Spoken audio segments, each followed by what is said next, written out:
Okay, so yes, we do have a test today. But at no fault of yours or mine, actually, for that matter, we're behind where we should be right now. Those new standards that I was trying out, definitely put us behind a little bit. Which is fine. We have time to make it up, but instead of spending some time tomorrow teaching you about temperature, which I'm pretty sure you guys know what you need to know already about temperature. I want to do it quickly today so you can practice it after the test. We're going to do the notes tomorrow, but I want to skip right ahead to your homework. So, oh, I knew that was going to happen and I did it anyway. So your homework, as I said on the board, is page 23. And I know that seems weird that this packet starts out on page 23. I usually teach this in a slightly different order. But in an effort to make sure you're ready for lab, we're going to go kind of out of order. So your homework are these charts here. So these are due tomorrow, which is the 12th. These charts say convert temperature below by using the conversion chart on ESRT page 13.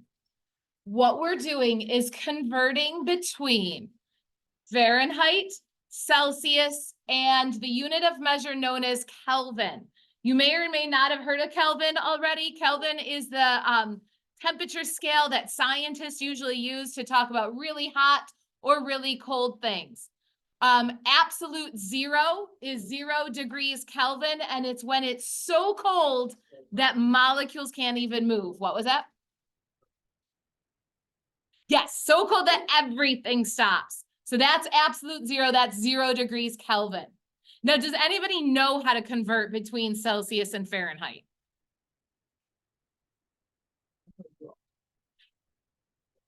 Hey, how would you do it? Let's say I got that thermometer up there. Is it easy enough to convert with that thermometer up there? So this thermometer up here's got Fahrenheit in the big numbers. It's got Celsius in the little numbers. It's very easy to see that 0 degrees Celsius, it's lining up. It's not actually, so it's not perfect.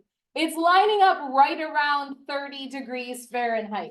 Technically it's 32. You can't see it on that this thermometer very good. But you get the gist of it. Wherever those numbers line up, that's how it works. How would you guys do it though? If I asked you what is 40 degrees Celsius in Fahrenheit, what would you do? Look it up. Where would you look it up? Google. Or we'd ask Alexa, right? That's what I would do.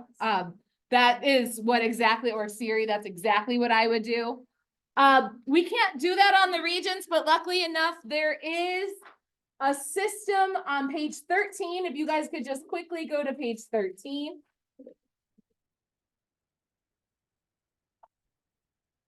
And on page 13, you find, so page 13 of your reference table, which you should have had out already because you have a test anyway. Page 13, you'll see basically 3 thermometers. So we have a Fahrenheit thermometer, a Celsius thermometer, and a Kelvin thermometer.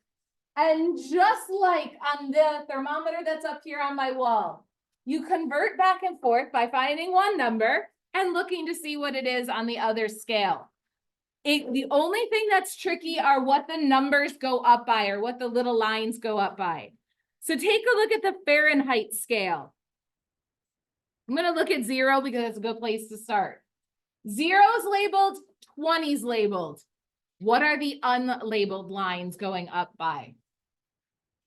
Are they going up by 1s? No, there's not 20 lines. So I double check. The easiest thing that they could go up by after 1s would be 2's.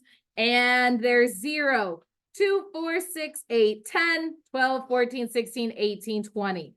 Fahrenheit goes up by 2's. I just put a little note there so I don't forget. Celsius goes up. They labeled every 10, but what are the lines going up by?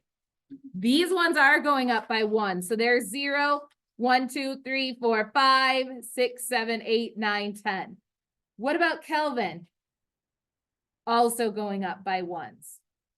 So to find how to convert back and forth from one to the other, your homework, like I said, are these two charts. Let's do this one that's the first one of your homework. It says Celsius equals 70 degrees. So you work with what they give you. They give you Celsius of 70. Perfectly right there. So we need to read over to the Fahrenheit and over to the Kelvin. Now this, you do need to be pretty darn accurate to do that. So I'm going to just use a straight edge.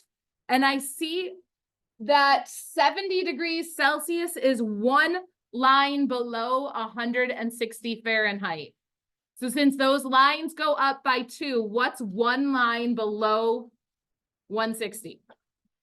158. So in Fahrenheit, 70 degrees Celsius is 158 Fahrenheit.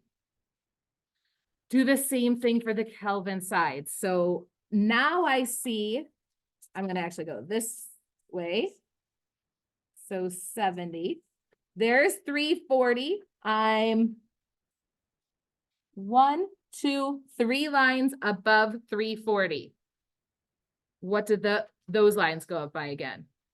1. So if I'm 3 lines above 340, 343.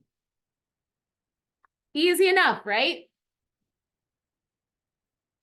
Now the second chart does give you some actual like comments here. Water boils, water freezes, body temperature, room temperature. Some of you know those off the top of your head. They are labeled here. Water freezes, room temperature, water boils. Body temperature is not there. So I will, anybody know body temperature off the top of your head in Fahrenheit? 98 point something. It does round up to 99. So we'll use 99 since there is no decimals on there. So you can, again, you just find 99 Fahrenheit and read over in the Celsius and the Kelvin numbers. Easy enough? Okay, now could you use an app on your phone? Yes, you could, but I would rather you not since you won't be able to do that on your reference or on your regions. So that's homework, but we're not doing that now. So put that aside. If you finish the test early, you're welcome to work on that. So again, that is your homework.